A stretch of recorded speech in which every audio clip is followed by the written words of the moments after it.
James Mitchell was 63 years old and had lived alone in the mountains for 15 years. His cabin sat far from any town, surrounded by tall pine trees and rocky paths that few people ever used. He was a quiet man with gray hair and weathered hands from years of working with wood.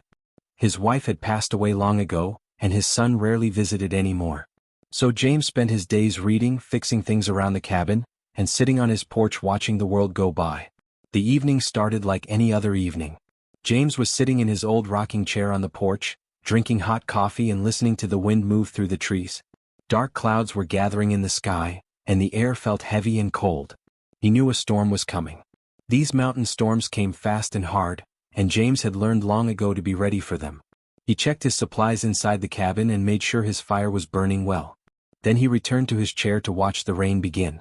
The first drops fell softly, then harder and harder until the rain was like a wall of water coming down from the sky. Lightning cracked across the clouds and thunder shook the ground. James loved these storms. They made him feel alive and reminded him that nature was far more powerful than any person could ever be.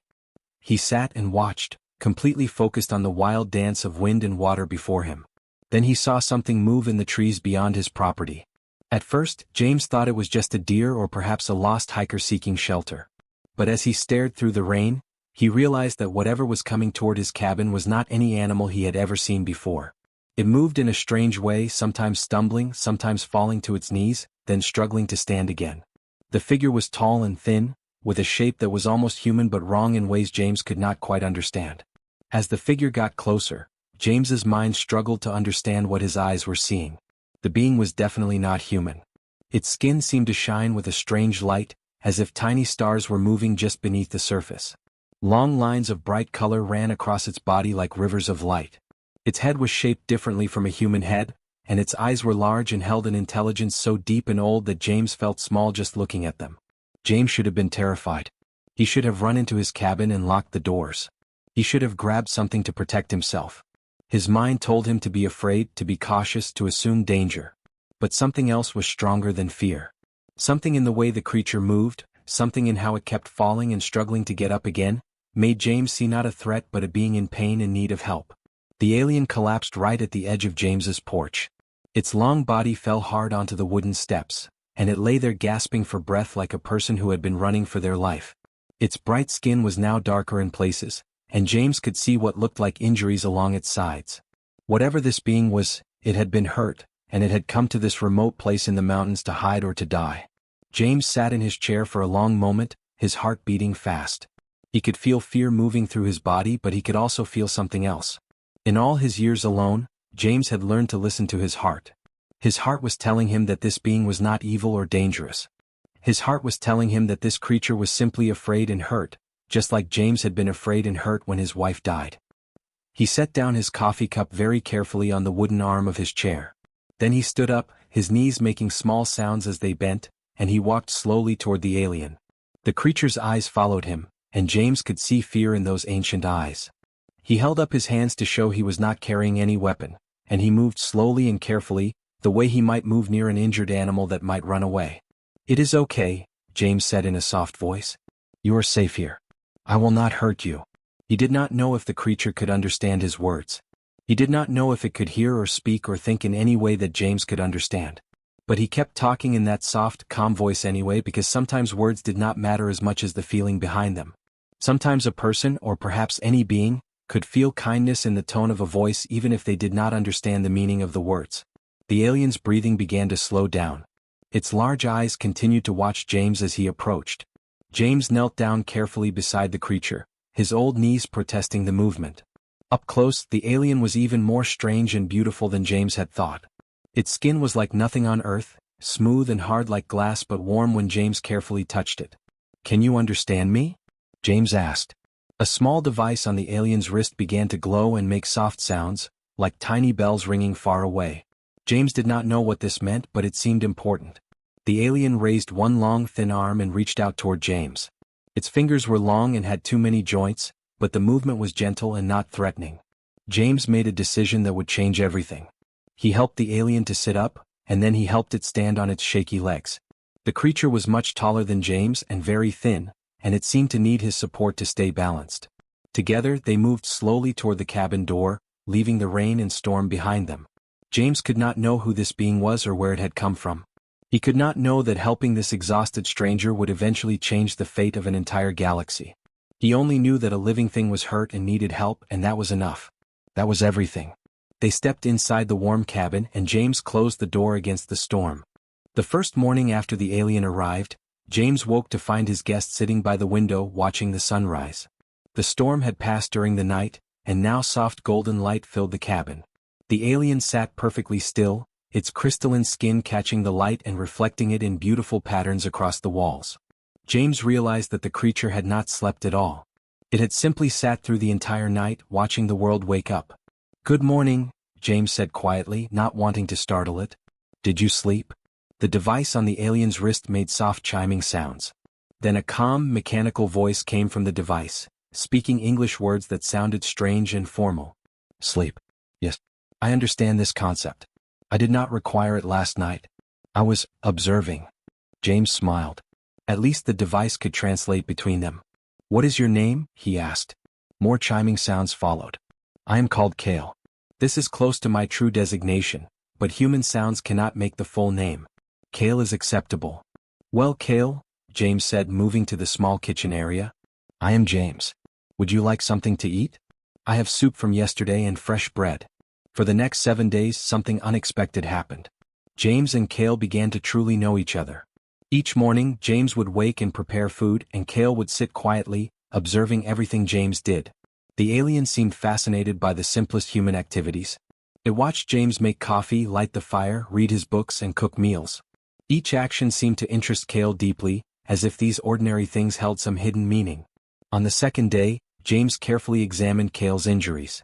The alien's skin had strange wounds along its sides, deep cuts that seemed to glow faintly at the edges.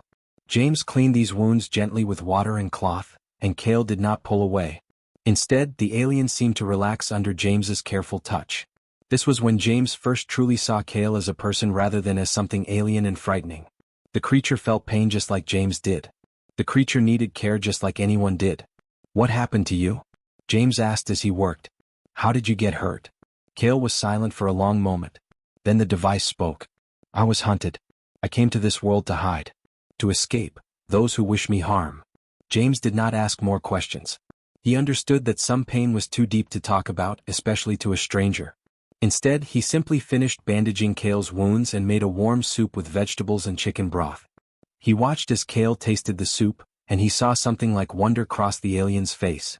"This is pleasant," Kale said through the device. "It creates warmth in my body and in my mind. Is this what humans call comfort?" "Yes," James said simply. "This is comfort." As the days passed, Kale began to share small pieces of its life. On the fourth day, the alien showed James the device on its wrist. When Kale touched certain areas, images appeared in the air like holograms. James saw vast cities of light that rose impossibly high into alien skies. He saw enormous ships that moved between stars. He saw beings of many different shapes and colors, all working together or fighting each other. "This is my world," Kale explained. "This is where I come from. Far from here." "It is beautiful," James said honestly. "But I also see pain there. I see conflict." Kale made a strange sound that might have been a sigh. "Yes, there is much conflict. I was important there. I had power and responsibility. But power can turn people against you. Those I trusted began to conspire. They wanted to take control for themselves. So I ran. I came here to this quiet place where no one could find me." James reached out and placed his weathered hand on Kale's shoulder. The alien's skin was warm, warmer than human skin, and smooth like polished stone. "You are safe here," James said. "No one will find you. Not while I am here." On the fifth evening, James made a fire and sat with Kale on the porch. The mountain air was cool and clean and stars filled the sky. James began to talk about his own life, something he rarely did with anyone anymore. He told Kale about his wife, Emma, and how much he had loved her. He spoke about her illness and her death, and how that loss had broken something inside him that had never quite healed. He told Kale about his son, and how the distance between them had grown over the years until they were almost strangers. "I was alone," James said, his voice soft in the darkness. "For a very long time I was alone. I did not know how to fix it. I did not know how to make the pain go away." Kale listened without interrupting. When James finished, the alien reached out and placed one long hand on James's chest, over his heart. "Your pain is real," Kale said through the device. "On my world we do not speak of such things. We speak of duty and power and strategy. But you have shown me that pain and loss are important. They make us understand other beings who suffer. They make us capable of compassion. This is something I did not know before." By the seventh day, something remarkable had happened. James and Kale had become friends. The alien no longer seemed strange or frightening to James. Instead, Kale seemed like a person who had suffered greatly and was learning to trust again. And James felt something he had not felt in many years. He felt needed. He felt like his life had purpose again. As they sat together on the porch, watching the sunset paint the sky in shades of orange and purple, Kale spoke words that James would remember for the rest of his life. "Thank you, James Mitchell," the device translated. "You have given me something precious. You have shown me kindness without knowing who I am. This is a gift I do not deserve, but one I will treasure always." James smiled and placed his hand on Kale's shoulder. "You deserve it, my friend. Everyone deserves kindness." The morning of the 8th day started peacefully enough. James was preparing breakfast and Kale sat by the window as usual, watching the birds in the trees outside. They had fallen into a comfortable routine over the past week. James no longer felt afraid of his guest. Instead, he felt a quiet happiness in having another being to care for and talk to. The loneliness that had defined his life for so many years seemed to be fading away. Then everything changed in an instant. The sound came first, a low humming that seemed to come from everywhere at once. It was not a sound James had ever heard before. It was not like thunder or wind or any natural thing. It was mechanical and powerful, and it made James's teeth ache. He dropped the wooden spoon he was holding, and it clattered on the kitchen floor. Kale jumped to his feet, and for the first time in a week, James saw real fear in the alien's large eyes. The crystalline patterns on Kale's skin began to glow brighter, pulsing with nervous energy. "What is it?" James asked, moving toward the window. "Ships," Kale said through the translation device, and James heard urgency in the mechanical voice for the first time. "They have found me." James looked up at the sky and felt his heart stop. 3 massive objects were descending through the clouds. They were nothing like any airplane or helicopter James had ever seen. These were clearly spacecraft, huge and dark, with strange angles and glowing panels covering their surfaces. They moved with purpose and precision, cutting through the air like weapons. "We need to hide," James said quickly. "Come on. There is a storage room under the cabin. No one will find us there." But Kale did not move. The alien simply stood at the window, watching the ships descend into the clearing beyond James's property. James saw something in Kale's expression change. It was as if the alien had accepted something that could not be avoided. It was like watching a person accept their fate. "No, James," Kale said quietly. "Running will only make it worse. I must face them." "But they are hunting you," James protested. "You said they want to hurt you. We can hide." "We can." "I cannot hide forever," Kale interrupted, and there was sadness in the mechanical voice now. "And I will not put you in danger by trying. These are my people. I must meet them." Before James could argue further, the 3 ships landed with a heavy shaking of the earth. The ground beneath the cabin trembled and dust clouds rose from the clearing. Then there was silence, a silence so complete and heavy that it felt like the whole world was holding its breath. The soldiers came down the ramp of the largest ship in perfect formation. There were 10 of them, tall and powerful beings wearing dark armor that seemed to absorb light rather than reflect it. They moved with military precision, their weapons held ready. These were not explorers or scientists. These were warriors, trained and dangerous. James's hand found Kale's arm. "Please," he whispered. "Tell me what is happening." Kale turned to James one final time, and in those ancient eyes, James saw something that looked like gratitude. "Whatever happens now, know that this week with you has meant more to me than anything in my entire life. You have shown me something I never knew existed."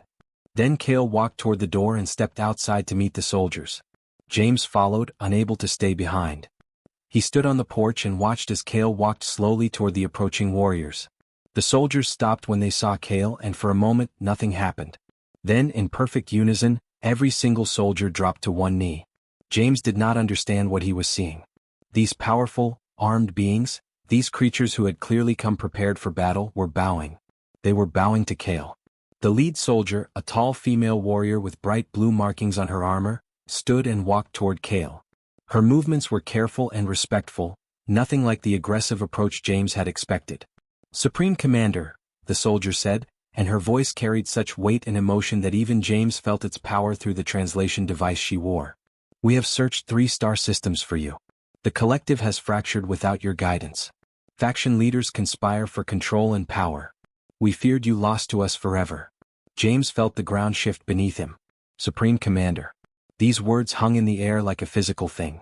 Kale stood tall, and something shifted in the alien's posture. Authority flowed from Kale like water from a broken dam. This was not the gentle, curious being who had sat by James's window for a week. This was a leader, a commander, someone of tremendous importance. "I am unharmed, Commander Iris," Kale said, and James barely recognized the voice. It was stronger now, more commanding. "I came here seeking shelter from those who hunted me. And in this place, with this human, I have found something far more valuable than safety or power." Commander Iris looked confused. She turned her eyes toward James, and for a moment, James felt completely exposed under that gaze. The other soldiers also stared at James with expressions of shock and curiosity. "A human?" Commander Iris said, and her voice held disbelief. "You entrusted your life to a human? To a being from this primitive world?" "Yes," Kale said simply. "This human showed me kindness without knowing who I was. He gave me shelter without asking for reward. He cared for my wounds and shared his food with me. He showed me compassion, a quality that has become rare in our galaxy. He did these things without knowing that I am the Supreme Commander of the Galactic Alliance." James's knees felt weak. He reached out and steadied himself against the cabin wall. The Supreme Commander of the Galactic Alliance. That was not just a leader. That was the most powerful being in this entire region of space. "This human risked everything for me," Kale continued, and James heard something new in the alien's voice. It sounded almost like emotion, like something that went beyond military rank and power. "He asked nothing in return. Such kindness is rare, and it has changed something within me. I will not forget this week. I will not forget James Mitchell and what he has taught me about being alive." Commander Iris lowered her head respectfully. The other soldiers did the same. And James, standing on his small porch in the mountains, realized that his quiet life had just intersected with something vast and powerful and galactic in scale. The cabin suddenly felt very small. Commander Iris and several of her soldiers entered, their armored bodies filling every space and making the simple wooden room seem cramped and insignificant. James stood to the side, watching as Kale moved through the cabin that had been their sanctuary for the past week. The alien's presence had changed now that the truth was known. Kale walked with the bearing of a leader, someone accustomed to making decisions that affected millions of lives. Commander Iris placed her hand on Kale's shoulder, her expression a mixture of relief and urgency. "We must leave immediately, Supreme Commander. The collective is falling apart without you. 3 faction leaders have declared independence from the Alliance. Trade routes are being cut off. Ships are gathering near the neutral zones. War could break out within days if you do not return and assert your authority." James watched Kale's face as the commander spoke. He could see the weight of responsibility settling back onto the alien's shoulders like a heavy coat. For a week, Kale had been simply a person, someone recovering from wounds and learning about kindness. Now Kale was becoming a supreme commander again, a being responsible for the lives of trillions across multiple worlds. "I understand," Kale said quietly. "We will prepare to leave immediately." But then Kale turned and looked at James. Their large eyes met across the small room, and James felt something pass between them, something that needed no translation device to understand. It was gratitude and also sadness. It was the recognition that something precious was ending. "Wait," James said, stepping forward. He surprised himself by speaking. "Before you go, there is something we need to talk about." Commander Iris looked at James with something close to curiosity mixed with impatience. "The human wishes to speak?" she asked Kale, as if James might not be able to understand her words. "James has earned the right to speak," Kale said firmly. "His voice matters here." James took a breath and gathered his thoughts. "Kale, I know you have great responsibilities waiting for you out there among the stars. I know that people depend on you, and that you have been away too long already. But before you go, I want to ask you something important." Kale moved closer, and the other soldiers respectfully stepped back, giving them space. "Ask me anything, James." "When you go back," James said carefully, "will you remember this week? Will you remember what it felt like to be cared for, not because of your title or your power, but simply because you are a living being who mattered to someone?" Kale was silent for a long moment. The crystalline patterns on the alien's skin pulsed gently, a sign James had learned meant Kale was thinking deeply about something. "Yes," Kale finally said. I will remember. Every moment of this week is carved into my mind. I will carry it with me always. Good, James continued. Because I want to ask you to do something for me. I want to ask you to be different when you lead your people. Lead them the way I treated you. Lead them with kindness instead of only with power. Lead them with compassion. Commander Iris made a sound of protest. Supreme Commander, we do not have time for philosophical discussions. The Alliance requires your immediate attention. Strategy, military positioning, political maneuvering, these are the tools of leadership, not sentiment. But Kale raised a hand, silencing the commander. You are wrong, Kale said to Iris, and there was a new authority in the voice now, something that made even the powerful warrior stand down. You are wrong because I have just spent a week learning something that all my years of military training and political power never taught me. I have learned that true leadership begins with seeing the individual worth of a single being. James Mitchell is right. I will lead differently. James felt tears gathering in his eyes. He had not expected Kale to accept this so readily. He had expected argument and resistance. Then Kale turned to James and said, I want to give you something in return for all you have given me. I can offer you technology that would make your remaining years comfortable.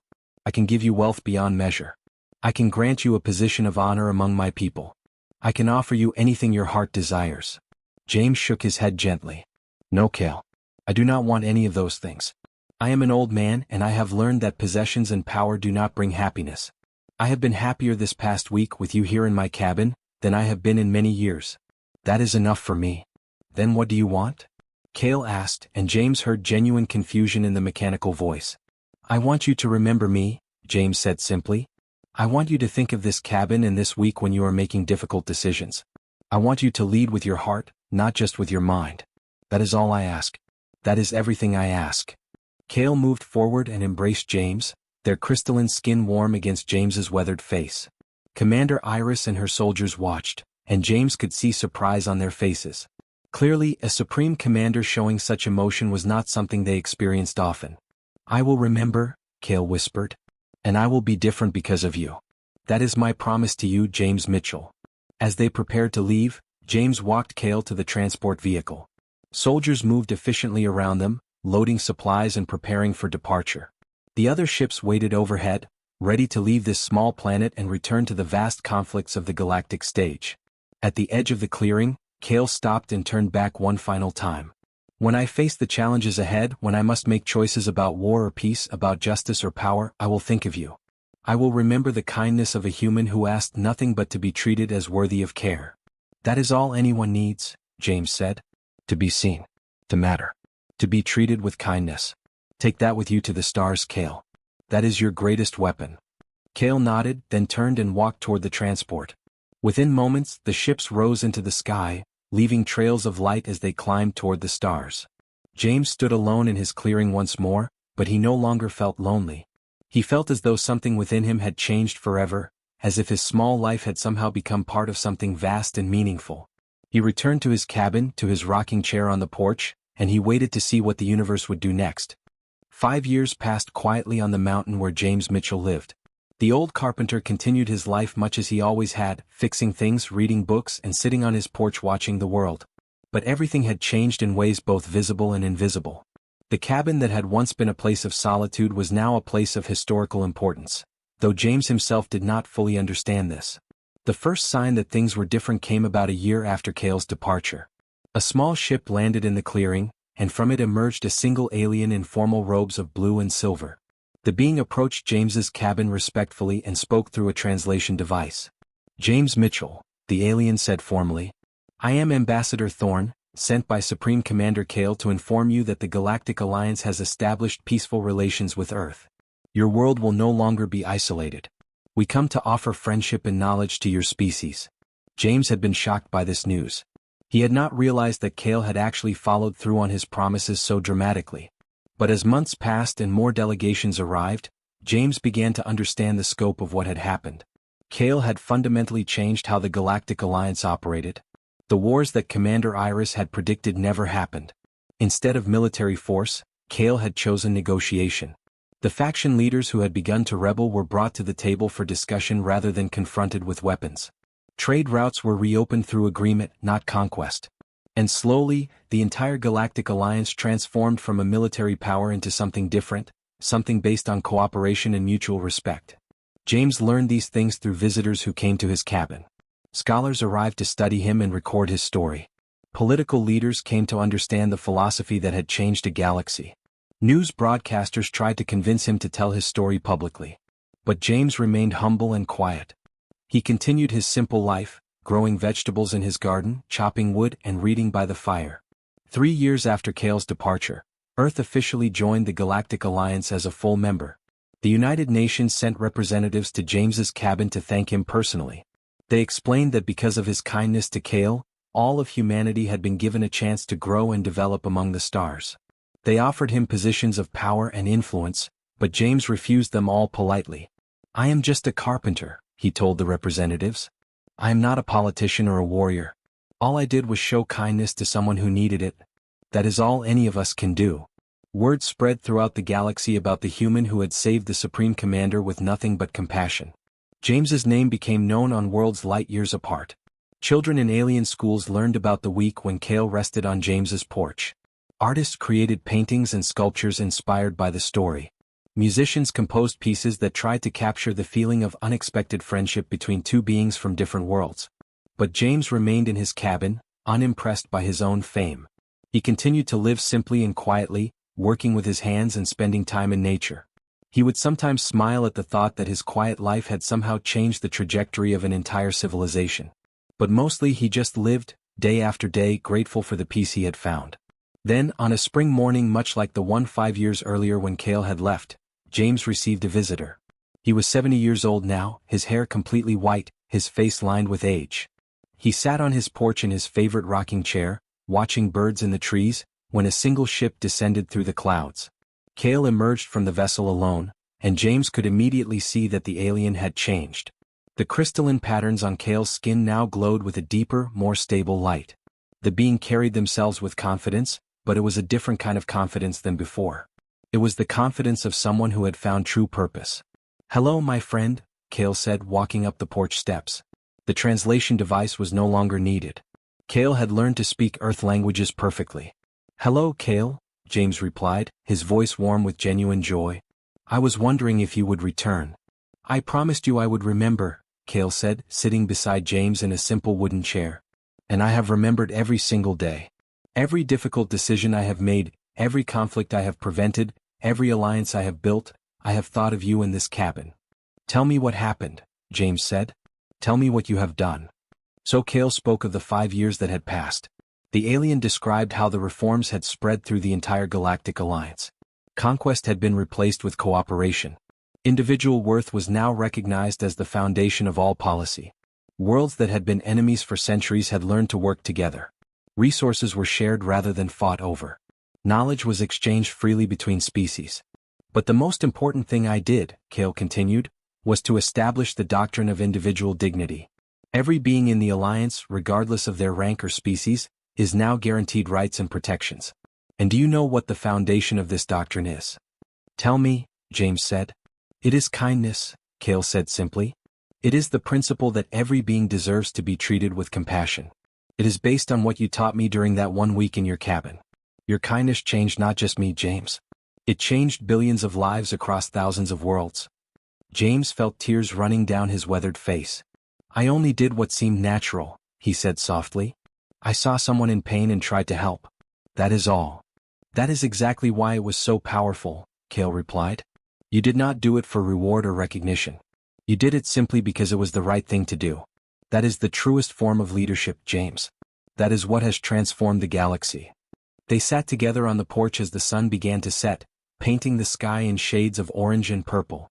Two beings from different worlds, connected by compassion and understanding. James rested his head back against his chair, and Cale sat quietly beside him, both of them watching the light fade from the sky. "What will you do now?" Cale asked. James smiled. "I will sit on my porch and watch the sunset just as I always have. That is enough for me, Cale. Simply being alive and knowing that kindness matters is enough." And as darkness fell across the mountains, James Mitchell and the Supreme Commander of the Galactic Alliance sat together in comfortable silence, reminding the universe that sometimes the most powerful force is not weapons or power, but the simple human act of caring for another being.